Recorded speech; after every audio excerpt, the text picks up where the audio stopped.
All right, thanks guys for joining us here. We've got Daniel Bard. Get your hands up if you have any questions. And another thing, particularly for those of you up in the press box, please be diligent about muting yourself between questions. We are going to allow some follow-up questions, but if you're not muting yourselves, we will mute you, and you'll have to ask yourselves a new question. Raise your hand again. So we will begin with Troy Rank. Go ahead. Daniel, can you hear me okay? Yeah, I gotcha. Yeah, I'm at a ballpark right now, so I love the game. And when you started throwing again this off season, when did you start to, allow yourself, and you were a mental skills coach, allow yourself to believe this could be possible? Was there a moment, an epiphany, or was it over the course of time that you said, holy smokes, I might be able to get back in it? Yeah, I've told this story a few times now, and it's going back to last year, my job with the Diamondbacks, working with players mostly, on the mental side of the game. I always stayed on the field just because that's where I was comfortable.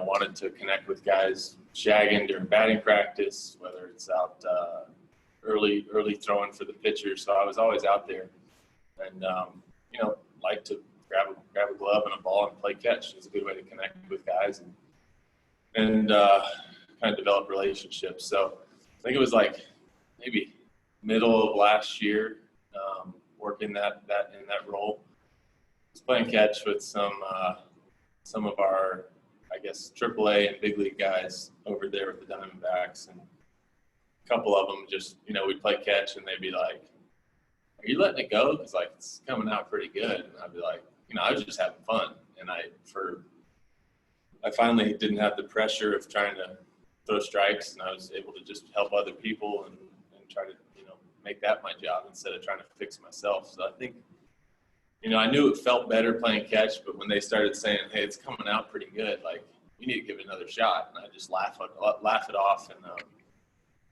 mostly just tell you, "Hey, yeah, playing catch is one thing, but getting on a mound and doing it to a big league hitter is a whole different story." So it kind of progressed, but it planted a little seed in my head when I had other, big league pitchers saying, "Hey, the ball's coming out really good. How you feeling?" And took that in the off season and kind of kept throwing just for fun, but still probably wouldn't have put more than a 1% chance of trying to pitch again. Just wanted to do it for my own kind of personal, just wanted to see what it felt like to get on a mound again. And I continued to kind of surpass my own expectations. And by January, I was on a mound. My brother was there. My dad was there. We were in Charlotte, North Carolina, throwing to a catcher, and I was throwing in the mid-90s, throwing strikes with ease. And I hadn't done that in 8 years. So that's when I was like, okay, I think I might need to give this some serious consideration. All right, Nick Grote, go ahead. Hey, Daniel, on that last day at Salt River, before everything was shut down, I was standing next to you, I think, when you walked out, and you sort of turned and said to some people who were standing there with us, it was nice meeting you all. I think you were being a little jokey, but you had just arrived, and then they shut everything down. Were you worried that might have just been the taste for you and that was it? I mean, what were you thinking at the time, and how excited were you eventually to come back? What was the last part of the question? And then how comfortable were you, or how excited were you to eventually come back to Coors Field to, when everything started? Yeah, I mean, this has been a weird year for everybody, so myself included. I had signed a minor league deal. Was fortunate enough to get the invite to big league camp, but even that, I was like, man, this is really cool. I never thought I'd pitch in any sort of big league game, spring training or not. So just to get in those games and be in that environment again and really be comfortable in that environment again. I signed all kinds of deals from 2012 to 17 with a lot of different teams trying to get back, and I I just was never comfortable because I wasn't confident in what I was doing on the field. And so much of my identity, I guess, was tied up in that. And I just, even in the clubhouse setting, like anytime you're part of a team, like you want to be the guy who can pull his own weight. And I was terrible. I couldn't throw strikes, and I wasn't a contributor. So that just kind of makes you feel like you're just, added baggage or weight, that everybody else is having to take care of. So to be in the locker room this year, I knew I was different on the mound. Obviously nothing was guaranteed as far as, a job during the regular season, but I knew that, and I was okay with just coming out, being myself, and, wherever it took me. But yeah, and then, with the whole shutdown, it was a good thing for me, honestly. Like, it was a huge kind of blessing in disguise. I was able to go home, got a great group of guys to work out with. We had a stadium open to us, and was able to throw like 10 or 12 live BPs to, AAA and big league hitters, and got tons of feedback. Got real comfortable with my repertoire and what I'm throwing now. And honestly, that was like, that I guess simulated the time that I would have had to spend in the minor leagues. So huge blessing for me, in a weird way. But yeah, I'm just super happy to be back, and thankful to the Rockies for including me in the player pool to begin with, because they easily could have left me off. And yeah, I couldn't be more grateful for all the people that have allowed this to happen too. Just to follow up, where did you go back to during the break? Greenville, South Carolina. Gotcha. Yeah. Thanks, dude, and congratulations. Thank you. All right, Thomas Harding, go ahead. Yes, congratulations, Daniel. Two questions. The first question, I watched you a couple times out here at Coors. That stuff looks nasty.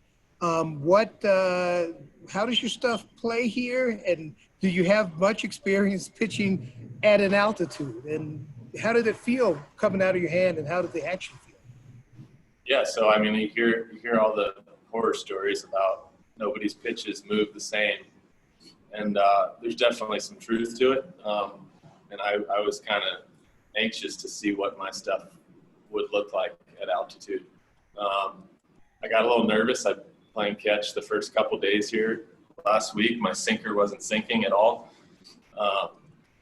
And then fortunately I got on a mound, and it had some sink. Maybe not exactly at like sea level, but it definitely has enough movement to be a useful pitch. So, and the other one seemed to be playing pretty fair. So I'm not too concerned about it. And the other thing, this is one of the weirdest years, I guess, in baseball history. No fans in the stands. I know that sometimes various things happen when a guy loses location or whatever. Were fans being there ever a part of it, or was this something?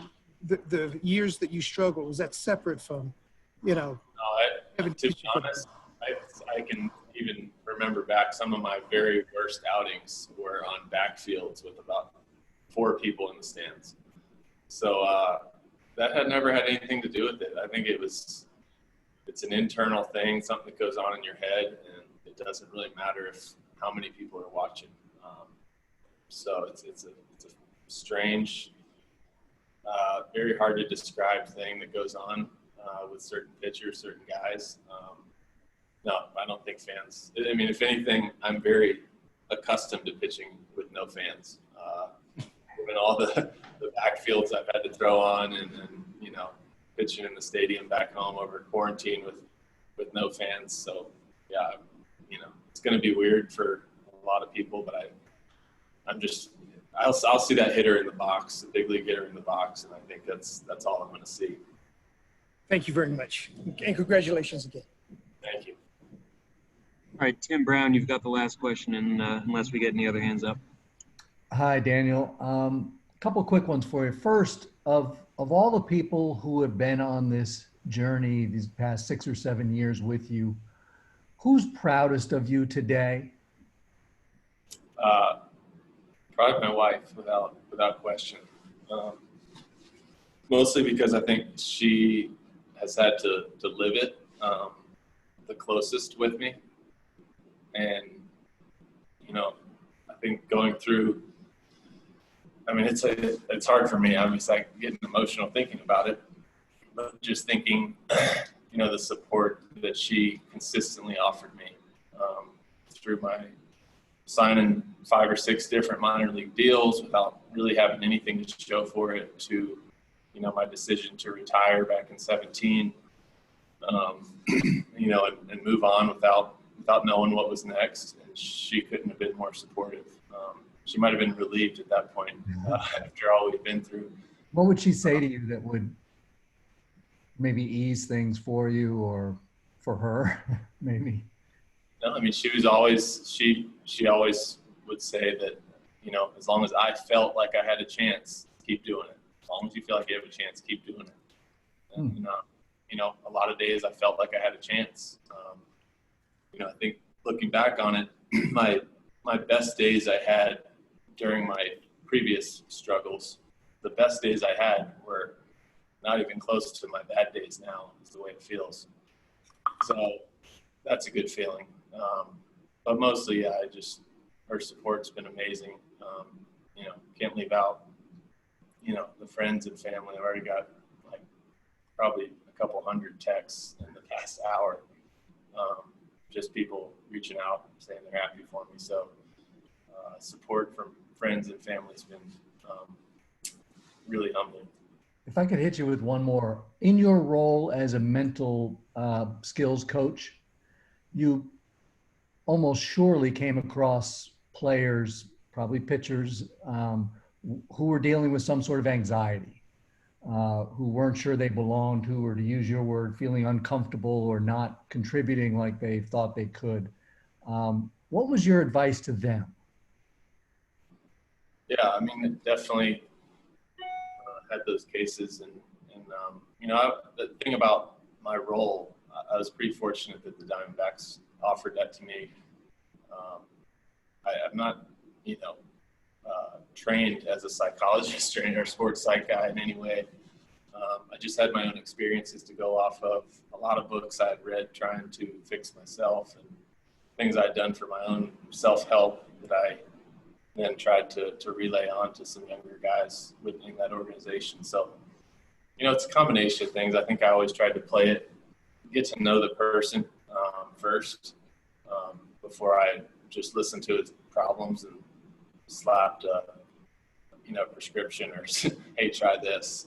Just try to get to know them as a person, where they're coming from, who they want to be, what they're trying to do, and kind of go from there. So it wasn't what kind of a one size fits all. It's just, and sometimes I wasn't there to offer any solution. It was just to be a person sitting on the other side of the table that, had been through maybe something similar and could just say, yeah, man, that's tough. Or, yeah, I know that feeling. It sucks. Or just hang in there, man. You got good things coming. Sometimes having, just like a mentor or somebody a little older than you that kind of feels what you're going through, just saying, yeah, I know what that feels like means a lot. So I try to just start with that, and if it progressed to more, then we would go deeper. But sometimes it was just kind of being a friend, kind of playing that role. Remind them how much courage it takes to stand out there and just try. Yeah, that's the thing. If you haven't stood on not just a big league field, but it could be a minor league mound or a college mound. Either way, you got a bunch of eyes on you that matter to you. And if you stand out there and things don't feel right, or you feel like you feel completely unprepared for the situation, or like your abilities kind of betrayed you, that's an unusual and a pretty terrible feeling. So it's good to know that other people have felt it too. Thank you. Good luck. Thank you. All right, Arnie Stapleton, you have the last question. Daniel, first off, I don't know if you mentioned, what is your wife's name? Wife's name is Adair, Adair. Okay.